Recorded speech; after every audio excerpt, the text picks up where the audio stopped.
Okay. So on three. 1, 2, 3. That's fine. It's all right. All right. I'm pretty sure I did it at the same time. I don't know. It felt like the same time to me, but I could be very wrong. Well, we've already done the sync, so no need to worry about it. Multiple syncs negate the whole reason for the first one. Yeah. Welcome, everybody, to another episode of Cruisin The Planet. It is your host, Ethan Miller, here again from the remote broadcast station, which is outer space this time. Let's just pick a random spot to put the front desk. With us again is our lovely guest, Cole. Hello, everyone. And our very enigmatic alien friend, Jake. Hi, I don't got a face. He is but a name, people. I'm only a name. What's in a name? No. I think it's Shakespeare, right? Yes. Yeah, Yes, it is. Too bad. Shakespeare's bad. We shouldn't get into that again. We've already had one conversation about this. I think we should. Shakespeare's bad. End of subject. No. So I have scientific proof that talks about how bad Shakespeare is. Scientific proof of what? Of how bad Shakespeare is. I want to hear this.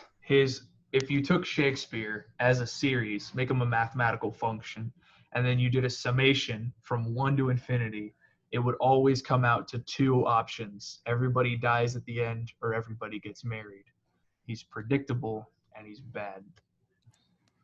Yeah, but it wasn't predictable at the time Easy. it happened. Done. Like, when he wrote it, it was new. No, and I've taken he it to set the infinity. precedence for It's over. literature. Yeah, well, but one person who set the precedence for literature. We can move on from that, can't we? Yes, but it's nice to go back to history. Then why it was there? I say was because no one's allowed outside anymore. I say was only because the traveling every year would do all of Shakespeare, like the Shakespeare troupe that just went all over the world and constantly did Shakespeare. The fact that in every English class we read a Shakespeare in America. Yeah. Is a waste. There's so much better play. There are better plays. There are better examples of literature. I will say right now, I am of the opinion that when it comes to like English classes, making kids read the quote unquote classics, like not to knock them or anything, like Ethan over here. You can knock them. I'm not going to because I'm not down with the classics. Listen, let me elaborate. You make kids read the classics and like you force them to. They grow up to not like reading. I liked reading, and then I got into school. And I stopped liking reading. The biggest problem that I have is that it happened a long time ago. Put emphasis on happened. It liturgically, yes, like iambic pentameter. That's great. But there are stories that tell a similar plot with more relevant narrative. You shouldn't have to purchase a book specifically for a class titled English that needs translation and context added into it from the very get-go. I bite my thumb at you. That means nothing. In modern day, that means nothing. Mercutio states, is biting his thumb at a guy, and the guy's like, you bite your thumb at me? And he's like, no, sir, I bite my thumb in general, but I do not bite it at thee. Like, that means nothing. I love that. That means absolutely nothing. But I love that because that's how it was in that moment of time. And so you get to see what conversation was actually like. Is this a history class? Or is this an English class? Here's the problem I see with that. Here's the problem I see with that. I am of the opinion that something like that would need to be for like maybe a group that's a bit more advanced than high school schmucks who honestly genuinely just don't don't care. Yeah, okay. Like let's be completely real. Like high school kids don't really need an English class. Once you get to high school, I'd say just make it an elective. Let's be real. I would disagree with that because I have friends who have not finished high school and are struggling with even just like general things that you think everyone know or can comprehend. I think it still needs to be in high school. Then you shouldn't give them a complicated thing like 16th century English. Yeah, English is literally constant evolve. But think about the level of that versus a level of like a research paper, peer-reviewed journal. Like you have to be able to get through difficulty when reading to go on and do higher education. At minimum, give them Mary Shelley's Frankenstein before you give them Shakespeare. Okay, a theatrical play I will agree. is incredibly dense. One, they're reading it, they're not watching it. Yeah, it is a medium that requires viewing. A poem, short story, or a book, like all of the work by Percy and Mary Shelley. I recommend that first. And that's something that I personally did after the fact in a more advanced class. It's backwards. I do agree that they should not be teaching like plays. Yeah, they shouldn't be teaching scripts. It's like reading. Here's an example. Sorry to cut you off, Jake. It would be like reading the script to Inception. Yeah. Yeah. Okay. Read the script to Inception. I'll agree with that. So maybe we just redo the level of where Shakespeare needs to be. Yes. And I agree, it needs to be in there, maybe not as much. Yeah. I am also like. I just want to like. Yeah, I did read the same one multiple times. Jake, go ahead. I just would like to throw a pin that I still think that if we're going to keep English as like a full-time core course, it needs to be completely rebuilt from the ground up. Our education system has ruined reading for so many kids, and reading should be something that it's a necessary part of life, but like it should also be something that you enjoy. And kids, in my opinion, shouldn't be like required to read like a book and then be like, okay, on this page, on like this paragraph, et cetera, what adjective don't do that. That just like trying to make quizzes to just prove that the kids have read the classics it's moronic. It makes kids not want to read because you're basically putting a gun to their head and say, read this. What reading should be, and I understand why they don't because kids are jerks, but what they should be doing is having discussions based on the general themes of the book, what the ideas that the author is trying to present.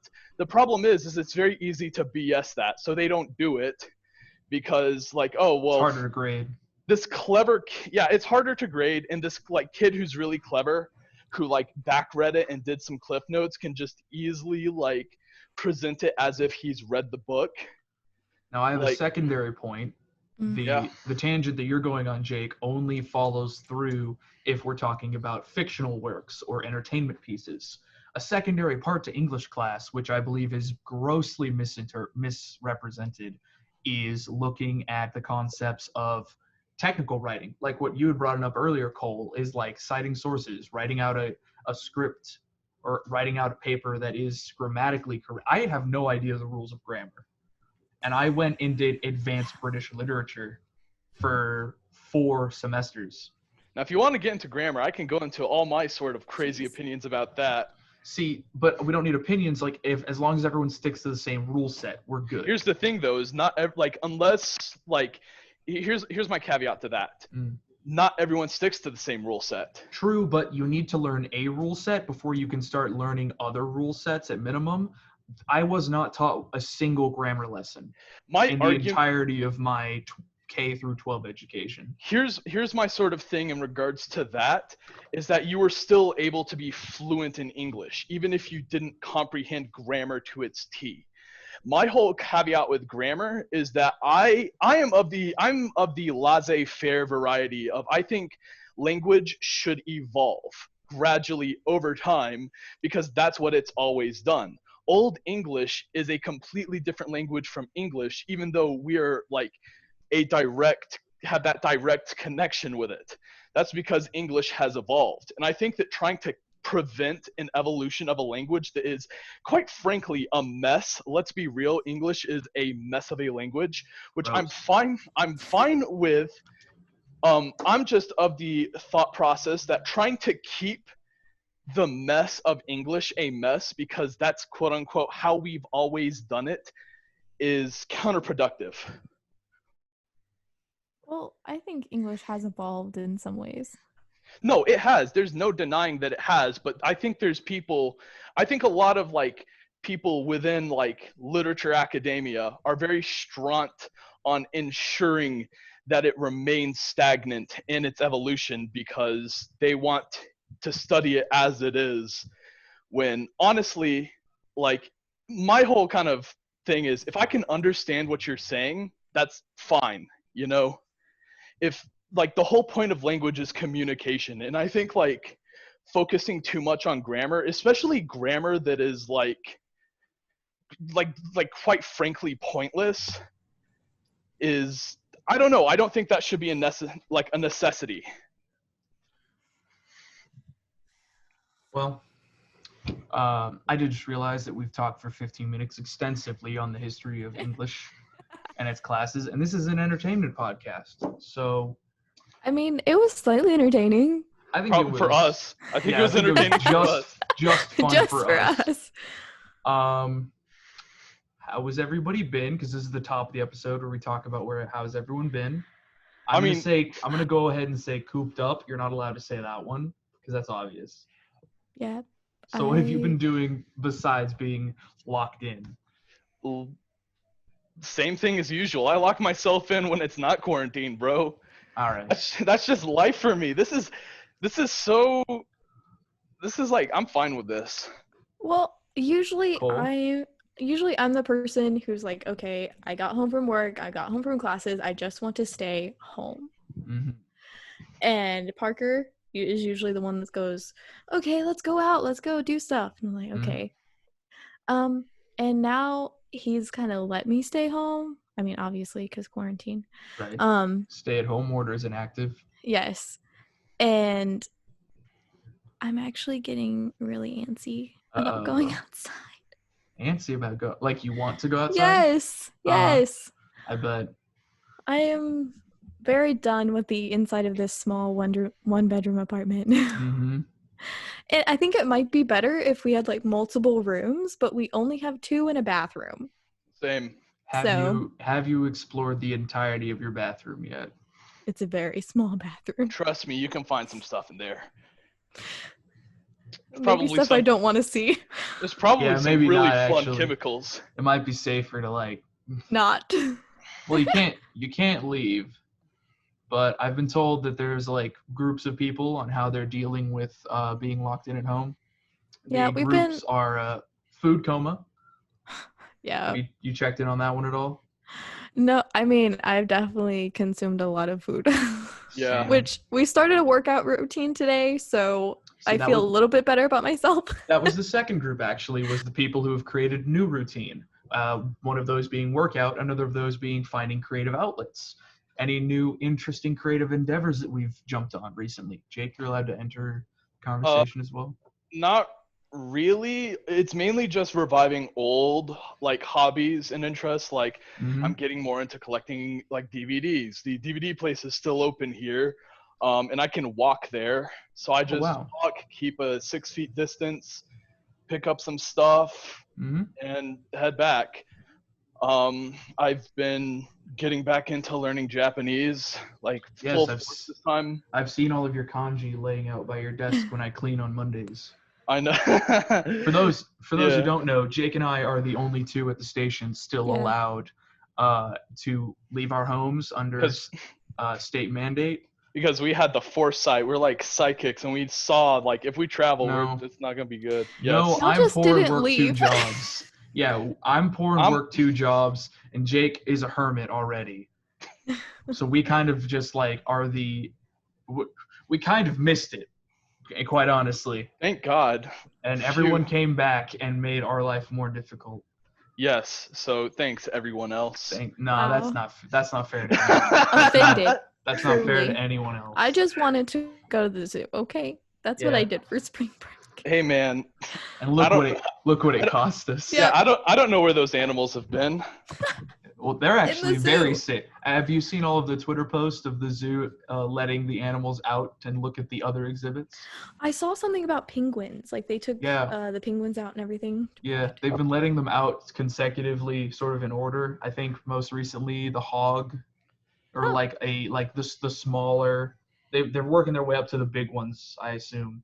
The elephant went out and met, like the baby elephant went and met all the other exhibits. So I know the that's Fort fun. Worth Zoo was like the elephant structure, like enclosure, was under construction. Yeah. So maybe they got to take them out. Yeah, that is fun. So yeah, we listeners at home, Jake and I are the only ones, but we're not allowed to see each other. So this is actually the first time I've talked to Jake in a week and a half. A hot minute. A hot minute, Jake. Yes. Because we come in and it is supposed to be, the regulation here is 1 student to 1 faculty member. Those are the numbers we're supposed to keep. Jake was there in the morning, so I come in the evening. I'm here on Mondays. Jake's here on Tuesdays and Thursdays. I also come in and do Friday. Yes. So we have a non-overlap full-time student worker here. Yes. So yeah, I do see all of Jake's Japanese scribbles, and when they start getting scary, I'll start adding my own spooky handwriting. My absolute gibberish. I am so glad I understand what a lot of those mean now. Like it's opened up. Like that's good. I'll just see like a scroll or something in like a show, and then pause it and have to analyze. Like, oh, that's cool. That's a fun way to do it. Yeah, that is really fun. Yeah. Speaking of fun things, we're going to get into it in a couple of minutes because that's sort of the back half of the show now that we're all caught up with everybody. I need all of y'all to bring me more recommendations of things to do in case people didn't find out. So while I do a micro review of Annihilation, y'all can come up with... Wait, what's going on? Okay, last week, Jake, you obviously... So, Jake, you obviously don't listen to the show. You've hurt me on the inside. I don't listen to podcasts. Right here. That's like my thing. Oh, right here. Ow, whoa. Whoa. Anyway, that's not your thing to not... Nobody's like, I don't drink milk, man. That's me. I'm the guy that doesn't eat milk. I'm the guy that doesn't eat grapes. That's literally me. That's your defining I'm a picky eater. You're giving a horrible example. I'm a humongously picky eater. That makes no sense. I'm literally the I don't eat food guy. You can't be the I don't eat food guy, I don't do podcast guy. You define yourself based on what you are, not what you aren't. I define myself based on both, because both are key characteristics of my character. I'm not a carrot. Like, yeah, you could go on forever. Yeah, but like no one's a carrot unless they're a carrot man. Jake, Carrot Top, how dare you? Carrot Top, he's artificial carrot. He's carrot, but he's imitation carrot. It's like cheese. Anyways, while I'm doing a micro review of Annihilation, the movie, the awful film. It was interesting. I will get into it because it thoroughly disappointed me. I'm sorry. The movie Annihilation, which I will be getting into shortly for you, I would like everyone at home even, as well as y'all two here, to recommend me something to watch, something to read, something to listen to, and something to play. Get me four IPs that we haven't talked about on the show previously, and I'll do. You obviously think I've branched out since we last talked. No, that's just expected now. And if you don't have something, Jake can find something. Also, this review might take like 20 minutes. Okay. So you've got time to figure it out. I mean, I watched Annihilation 2, so... You watched Annihilation 2, which means it's easy for me to bounce off of you. So Jake really needs to come in with some solid recommendations at the end. Okay. Or his homework grade is going to be a 0. Okay, what are the things I need to recommend again? Something to watch, something to read, something to listen to, and something to play. Okay. Cool? Okay. All right, Cole. Yes. The movie Annihilation. Yes. Okay, we'll do a non-spoiler, then a spoiler. Non-spoiler, what are your thoughts? I'm very disappointed. I thought it was beautiful. It looks nice. Aesthetically, I think it's beautiful. I feel so bad for the director of photography and the set designers because they did all of the work. they did amazing, They honestly. literally did all of the work. If There was no money for the poor VFX kid. And if the story had been like, if the script itself had been written differently, like if it had a different arc, like correctly, then it would have been a major hit, like Avatar. Like Avatar was beautiful. It had a storyline. Yeah. So this definitely, yeah, it was Fern Gully. It was Fern Gully, but better, but cooler looking. Yes. This movie has, so the basic premise before we get into spoiler stuff, Annihilation is a professor biologist is brought in to a team to go into this like bubble. It very much looks like a soap bubble that is growing really slowly. The Shimmer, because it looks like a shimmering bubble. And that's about it. They just call it the Shimmer. Yeah, they call it the Shimmer. It was in the description, but all right, slow down. We're on the same team here. It's us against this freaking movie. Okay. So they go into the Shimmer, and on the way in, they find a lot of anomalies that are affecting the life inside of it. And do they find the camera in the trailer or not? I don't remember. But I don't want to get direct. I don't want to immediately sink into spoilers. But like the camera scene and stuff. Pull up the trailer real quick so I can skim it. I don't remember the trailer. Not spoil things. Here's the official trailer. Is it a screen share? Okay. No, I can't screen share. Oh, that's right. So in the setup is we're able to see that she's returned from the Shimmer. Mm. That's the opening scene of the movie. Yeah, we're not giving anything away here. She's already returned. She's woken and yeah, she's being interrogated, and they're like, can you tell us what happened? So it's a remembering everything that went on previous. Yeah, and they're basically asking a bunch of questions like, where's the rest of your team? And she went in because her husband comes back, and he's messed up. He's like intensive ICU on this secret, like top secret facility base. And they're like, he went into there. So then she decides she's going to go into there. And then, trouble and beauty ensues. They end up, I don't know. I want to get into spoilers just so I can start breaking down. Yeah. Here's the thing. The movie's, when was the movie released? 2010s? 2017 is when the announcement came out. This is a very recent film. It's a recent film, but you if you have Amazon Prime Video, it's on there for free. Yeah, it's on Amazon you Prime can for find free. it. It's on Hulu. It's been places. It was on Netflix for a while. It's made its third or second round back through the streaming stuff. So we should be free to talk spoilers. Yeah, I think we're good. Haven't watched it, and you're super want to watch it. Real quick, would you recommend it or would you not recommend it to your friends?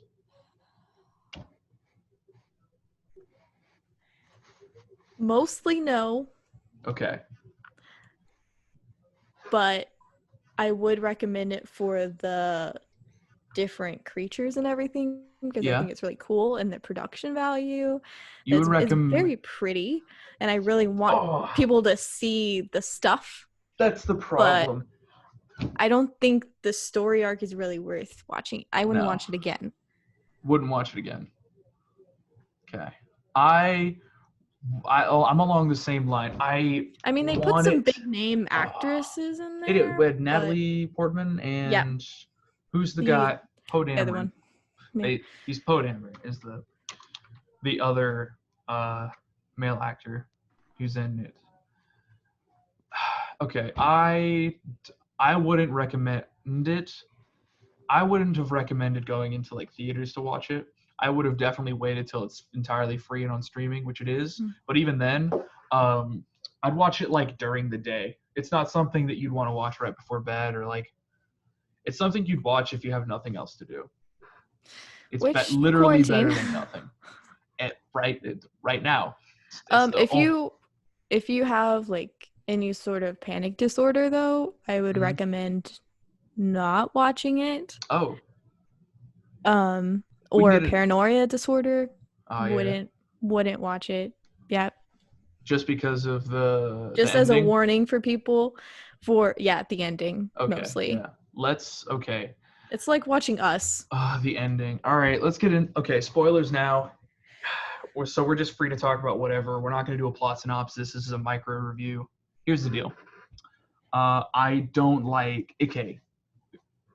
I watched this with my buddy, Tim. We eat food and watch movies at the same time. It's kind of like the one thing that I do for social interaction in town, because we're essential workers. So we were watching this, and it is dreadfully slow, and you could pick out like all of the character flaws on the main team. That like we're given this team of female scientists, right? Mm-hmm. That go in, and at first I was like, I think right whenever they talked about it, at first they were like, "Oh, girl power moment," and they were all like, "No, we're just scientists." I liked that. Yeah. That was me cool too. that they like broke that down easy. What I didn't like is the lack of like team that they had. There was just they were just non-characters effectively. So whenever they got attacked by the crocodile, it was like a nothing. Also, the crocodile attacked her bag, not her. I was really expecting her to be like messed up by that scene, and she just wasn't. And so it didn't like raise the stakes or anything. All it did was that whole like scene, that like quote unquote action scene of the crocodile shark that attacked them. All it did was show that Natalie Portman used to be a soldier, because she does the like soldier stance while shooting, and that sharks and crocodiles have been like interbreeding, because at that moment we didn't know what the Shimmer was doing. Right. And quite honestly, I still don't know because of the glass trees at the end. Yeah. Well, okay, I have a theory about that. Go ahead. So, you know how sand, when like it's pressurized or whatever, it has crystals, turns into right? glass. Yeah, it's quartz crystals mixed in with other things. So the Shimmer affects things in certain ways and multiplies them or whatever. So glass trees. See, here's the only problem I have with that, and it's the part that when they started including biology, and I was talking to Tim, and he was like, "Ethan, you're upset that they're breaking their own rules, but very obviously there are no real rules." A good part of storytelling and world building is building out the rules and then following them in an interesting way. Okay? Yeah. They set up the rules such that old cells weren't affected, and we see this whenever she takes her own blood. Her blood cell splits, and the old cell is the same, but the new cell that splits off of it is the prismatic one, that's the different one. And what they come later on to explain is that the Shimmer is like a prism, and it's causing DNA to get reflected onto other DNA and stuff like that. We're not seeing anything that isn't changing. Like, the reason that this is important is because of the system, the rule that they've put in place within the Shimmer is that anything that is already going to change will change unpredictably. That's what it says. Sand is static. It's not undergoing mitosis. It doesn't grow anything new off of it. So I totally get why it's changing biology, and I love the ways that it was changing biology. The bear, I think, was super cool. I loved the bear. The bear was sick. Cool. They did a really bad job explaining it, though. Yeah. So, like, in the film, there's a bear that sneaks up on them early on and attacks one of their teammates. Members, one of their members kills her, and then it hunts them down. It follows them back, and the way that it was able to confuse them is it made the scream of their teammate that the bear had killed earlier. Basically, like a Mockingjay from the Hunger Games. Effectively, it was like Mockingbirds in real life as well. Yes. What it did was but an exact copy of it performed what was said. mimicry. I mean, it wasn't an exact copy because you could hear the bareness in the like. Yeah, once it got closer. Yeah. But what it looks very much like is mimicry from predatory animals and animals that try to trap you. But also what it showed is that like whenever it bit into her shoulder, yeah, the one character who turned into flowers. Mm-hmm. Yeah, that happened. Yeah, we'll get into that in a second. It bit her, which shows me at first. Tim and I had the hypothesis of the reason that the alligator had attacked is because it's in pain because it's like growing all of these sharp teeth in its mouth, and it looks like it looks like radiation poisoning. Realistically, like it's mutating like grossly. A different color, and it was all paled out, and like scales were falling out, and we were like, okay, it's injured, so it doesn't know what to do, and it's going straight territorial protective mode. Because crocodiles are like dinosaurs, so they are pure instinct, like logical gates and everything. They don't have interpretations of things. So it was just, we were like, okay, it's protecting itself. The same thing with the bear. We were like, okay, the bear is protecting itself.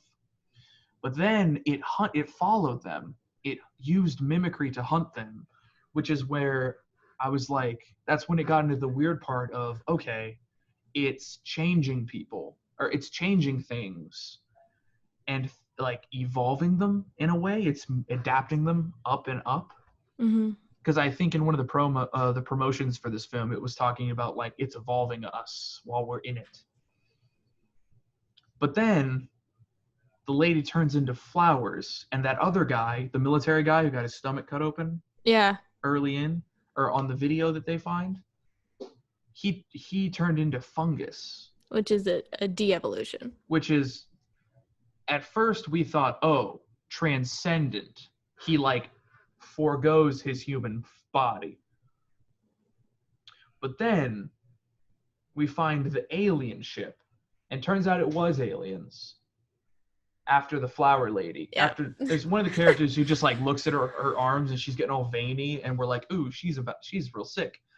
This was after the bear attack. Well, that wasn't veins; it was cuts. Well, that's the thing. Is like, she starts walking away and her skin peels off, and there's just vines growing out of her. And she just turns into a flower person. Yeah, I didn't. Just straight up. Why did that happen? I don't know. They just had to remove cast members as they go. I guess. It just flow charts down to like only the last two. We couldn't see a different cool predator like the bear. I was hoping like a hawk thing. Yeah. Cool. I don't know, something from the sky. Predatory bird, but no, we got water and forest and flower. I mean, I think the humanoid flower thing was really cool, and it follows the whole evolution thing that you're going on. Yeah, they're like evolving to look more like human. But then a human going down to flowers. And that's whenever they explain the theory of like, oh, because the theory that they had internally come up with, and it's the one that the audience is presumed to believe, is that inside of this bubble, everything is prismed off of everything else.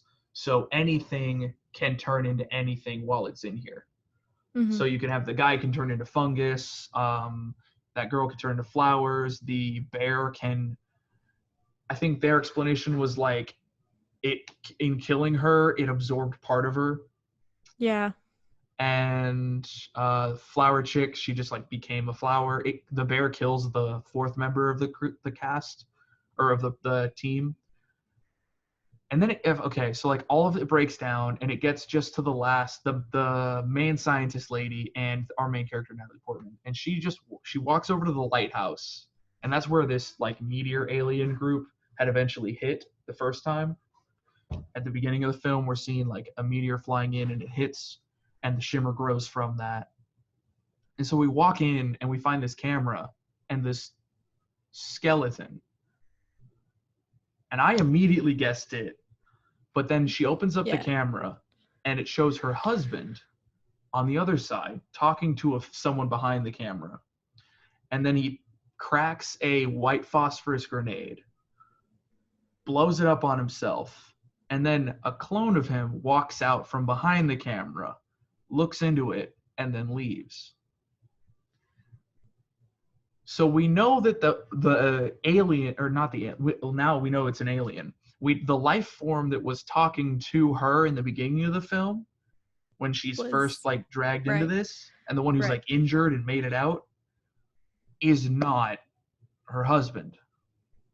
Then she goes down into the actual crash site, and the lady that was trying to figure the whole thing out, the head scientist, she gets turned into like a tesseract machine by the aliens. Yeah, it was really weird, but it was like an organic kind of Yeah, thing. it was like It was just like, a fractal being.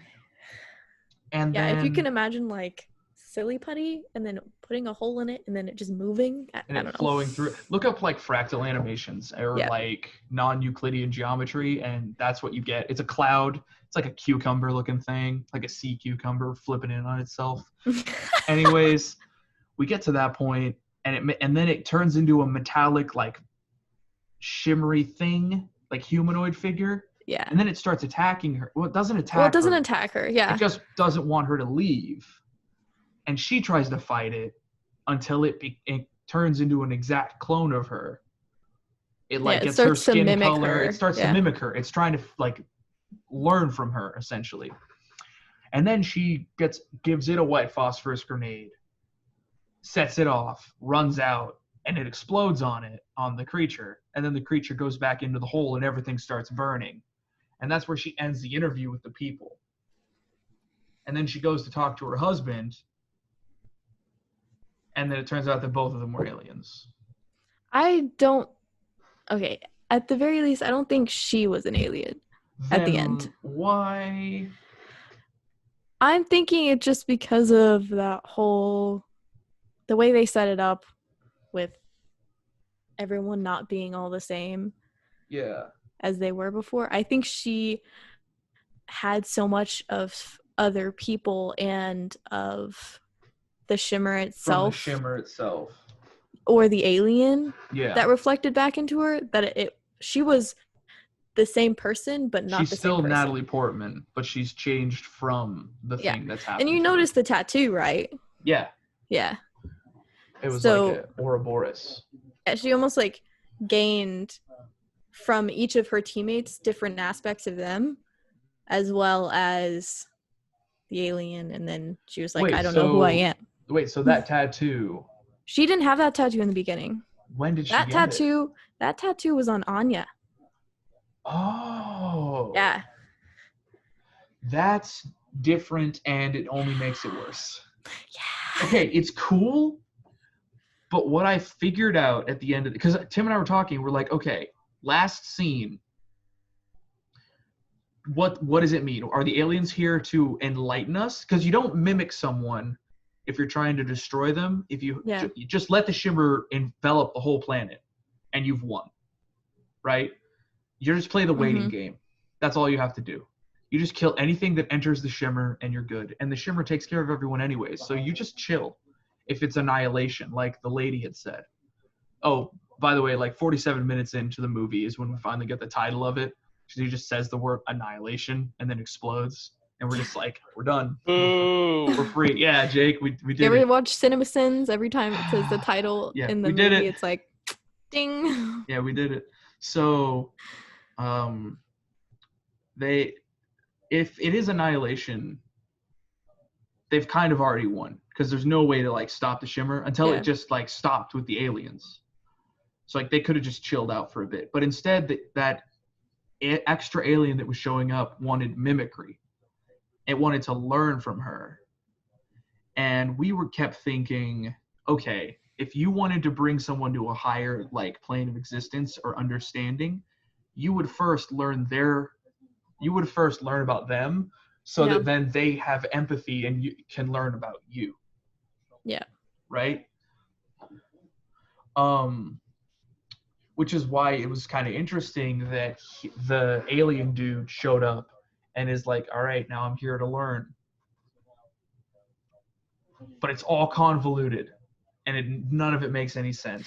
Well, do you think if they didn't have the aspect of like the chick turning into flowers or the de-evolution aspect, that it would have made more sense if they had added different elements of if, evolution, here's the and that deal. would make more sense. I don't know. Here's what I kind of figured out, knowing how production works. We've produced a lot of videos and such. Yeah. I think the original script was this long, and they filmed all of it. And then they got onto the cutting floor and realized they needed to make it this long. You get what I'm at? Yeah. You get what I'm getting at? I want to see like the unedited cut of this. And I want So you think there were more explanations about what was happening? I think there's a lot more of that video that we weren't shown of the military men. Because all of them were turned to bones. The one guy was turned into fungus. The rest of them were turned entirely into bones. Yeah, they were just And that's never shown. They were cooked, except for that one guy. He was the most fine out of all of them. Then they needed to explain more of what the shimmer was doing. And I feel like they did at some point because all the scientists kind of understood. They kind of got it, except for the audience. At least I felt so. Yeah, I could have done with a bit more explanation. Yeah. Every time they explained it, it was a little bit different, and that's not very cool. So. And also, were they only 2 aliens? Like, is that what we're saying here? I think that was it. There's only 2. Anyways, really cool concept, done poorly for more than likely a number of production reasons. Go watch it on streaming if you have the time. Yes. We'll figure something out next week. I watched almost all Resident Evil movies last week because I hate myself. Where'd you find those? Netflix. Yeah. I've never seen them, so figure. They're bad. Oh. They're fun. All right. Watch them as like to hate them. Okay. They don't make any sense. I mean, bad. I still enjoyed myself with Annihilation. It was just no. These ones are like they are bad. Please just like actually just play the games. The games are like genuinely really good. I mean, I've heard of the games. All right. They're really good. Jake, you've had enough time. It's Jake's turn to talk. You have. Yeah, you've got about 20 minutes max here because Cole has to leave soon. Yeah, that's fine. I'm gonna leave at 3. Yep. You've got about 9 minutes. Recommend us some things. Give me an elevator pitch on each of them. Okay, you have to like read the things out that I need to. What to watch, Jake? What to watch? I came up with King of the Hill. Like, just rewatch King of the Hill because, my kind of justification for this and what to read is based on we're gonna be stuck inside. Like, okay. I think it'd be a really neat kind of experiment. Or not even experiment, but I think it'd be just really good to just get some like entertainment in that involves people being outside. And so I chose like King of the Hill because I feel like King of the Hill is a pretty solid slice of life that has like it's outside and it's about people just kind of doing what they do. It's ordinary people being thrown into like set in Texas, right? Some small town in Texas. Yeah, Arlen, Texas, which is not real, unfortunately. I wish it was. That'd be pretty cool. Or but is it? Arlington. I always thought it was Arlington, but no, it's Arlen. Well, it kind of is Arlington. It's like suburban Arlington, but yeah, I would say King of the Hill is my what to watch recommend. What to read? I went what to read. This is another like sort of outdoorsy slice of life. I went with Yotsuba and. Are you familiar with Yotsuba and? I am not. What is it, Jake? Okay, so Yotsuba and. Sell it to me. Okay, have you ever watched or read the anime or manga Azumanga Dao? No. Okay, so the guy who wrote that's like considered one of the Azumanga Dao is considered one of the best. Is there an English title for that too? People just know it as Azumanga Dao. Okay, I just know some anime and manga can both. But... It's I know it has like the name of the guy who wrote it in the title, but Yotsuba and is a project that the guy who wrote that did, and it was never adapted into an anime specifically because the guy was like, there's no way I can make this animated and have it maintain the same charm that he was going for.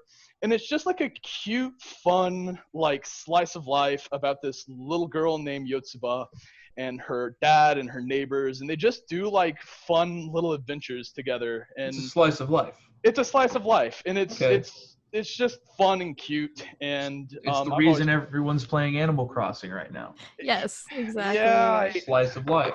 I guess. Speaking of, Um, what to yeah. play, Jake?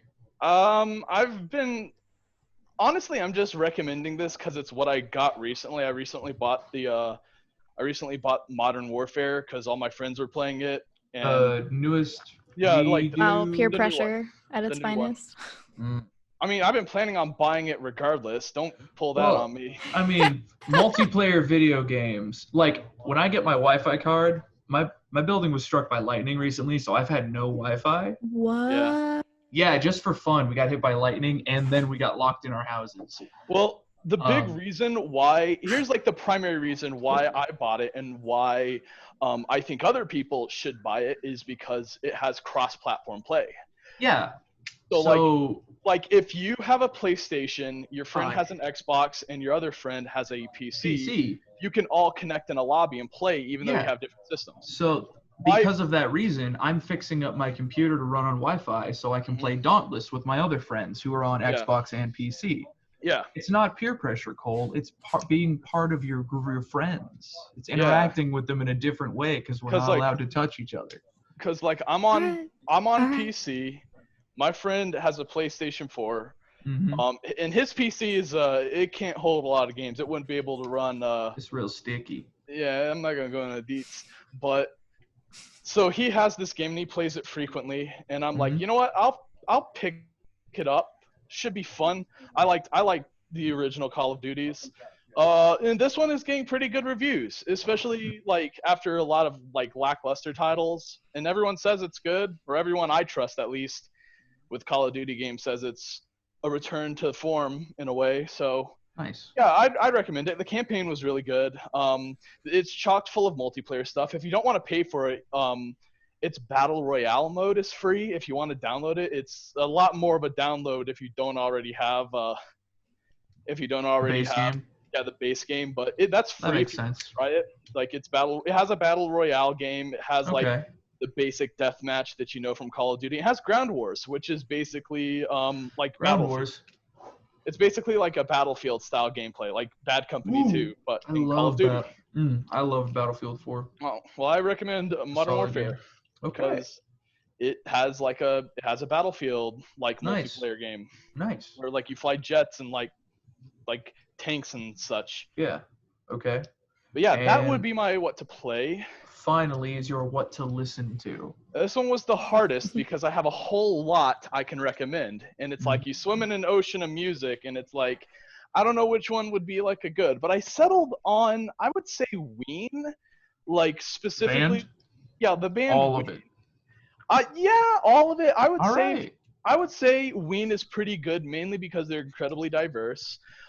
There's no two Ween albums that are the same. Like they have their early stuff is very lo-fi. Their first album is a straight up punk rock album, and then they switched to more experimental electronic stuff, some lo-fi like kind of indie rock. The next album they released after that is like a sort of psychedelic rock album in the same vein of like Fish. And then they released like a country album out of the blue. And then after that they did a progressive rock. They did a progressive rock album. Yeah. It has like this weird, cool nautical concept. You would know it because it has the song Ocean Man on it. And the next album they released was Quebec is like still kind of a progressive rock album, less conceptual, more emotional. Like all of their previous stuff was like almost like kind of comedy. Like they have a very comedic edge to all of their music, and then they released Quebec, which is like a pure just like a straight pure genuine emotional rock album. And then they also did White Pepper somewhere in there, and they also did which White Pepper's really good. That's kind of like a Beatles style type of rock. And then they did La Cucaracha, which was kind of a disappointment, but it's kind of like a mixed bag. You're recommending just start at the beginning of Ween and find your favorite? I would recommend Quebec or the Mollusk. Okay. Probably the Mollusk, because there's a lot more. The Mollusk is a very like centralized album. You can find more, like the most of what Ween has produced sound wise, you can find off the Mollusk. Okay. Maybe a live album. I know they've released a couple good ones. Live at Stubbs, I hear, is really good. But yeah, I would say Ween is a pretty. There's a lot of music output. You can find a lot of it online. And they're diverse. You can return to their stuff and find like new sounds that you've never heard before. And yeah, that'd be my recommendation for music. All is right. Ween. So run down the top. We've got What to Watch was King of the Hill. What to Watch was King of the Hill. What to Read was, you're going to have to say it for me. Yotuba and. Yotuba and. Yes. What to Play was the New Modern Warfare. Yes, the New Modern Warfare. And finally, listen to all of Ween. Yes, that would All be right. my recommended. Have to remember that for next time so I don't reuse any of them. Yeah, well, you know what? If anyone is listening that wants to interact with us, they can go on to the Tarleton Radio Twitter account and just spam That's us. at 100.7 The Planet, right? Thank or The Planet you. 100.7. The Planet 107. No point. Yeah, no point. At The Planet 107. 1007. So I guess we'll say 1007. I don't know. You can find us pretty easily. You could also go go to the YouTube page, Tarleton Radio, and make a comment on the video, because these podcasts are found in YouTube video form. That's why we have cameras for people's faces. Yeah, they can yell at you there, Jake. Okay. So I'll let you know. Just a couple of fun things. That's the episode, everyone. I understand it was a bit rambly. I have to go. Cole, perfectly understandable. That's why I kind of want to wrap things up. Cole, thank you for going on. Jake? Yes. We'll do the closing without her, but also I want to say thank you, Jake. Cole, we'll see you later next week, maybe. Bye, guys. Bon voyage. Ha, it's just you and me now, boy. Oh man, now we're gonna fight. Now we're gonna fight. No. Yeah. So it's come to my attention that we are coming up on episode 20 pretty soon, which is wild because I pitched this show sort of like one of the first couple of weeks that I got this job here at the on-campus radio station, and just a couple of numbers that I'd find baffling is that the show is up to a little over 150 downloads total. Nice. Which is nice. Yeah. Someone's listening to this somewhere. They are really handsome. They are really handsome, aren't they, Jake? Absolutely. Jake, everyone here at the station, thank you so much for just sort of allowing me to host this show of some sorts. I'm not leaving. I'm just sort of like, I logged into the account recently and saw that all of our podcasts on the whole network. You want to flex? You want to brag? No, actually, on the entire network, we've cracked over 1,000 downloads. Whoa. For the whole network. If you don't know, this show, along with a couple others we do, is on the Tarleton Radio podcasts, or the Tarleton Radio Network. This is the podcast section, which I am the manager of, which we've talked about a couple times. But yeah, the entire network is now up to over 1,000 downloads, which is just crazy. Absolutely. All right, we're gonna finish it up here, and Cole's already gone, so it's just you and me, Jake. Ryder. I have nothing else to talk about. Is there anything that you want to talk about? Not really. I think this was a good episode. We went for a full hour. This is true. Pretty good. I think we've set our piece on this episode. And next week it'll be a little more structured. This time I surprised everyone and said, could we record it early so that I had a chance to do some cool editing, which might work out, might not. But we'll see. So this has been your episode of Cruisin. Imagine that I clicked the purple button here, Jake. All right. This has been your episode of Cruisin the Planet, where you can find things to do in and around Stephenville every week. If you've enjoyed the show, don't forget to recommend us to your friends, or give us a certain number of star review on whatever podcast application you're using. If you want to find more of us, follow the links in the description of either the video or the show or the episode download. you have any questions or suggestions, leave them on as comments, or you can hit us on Twitter with the hashtag Cruisin Question. It's like the first word of the show, question. We might just get to your question at any point. You could be the first one. I've yet to find anyone. Jake, thank you so much for being on this episode. It's a pleasure. Everybody, we will see you all next week. Have a good one.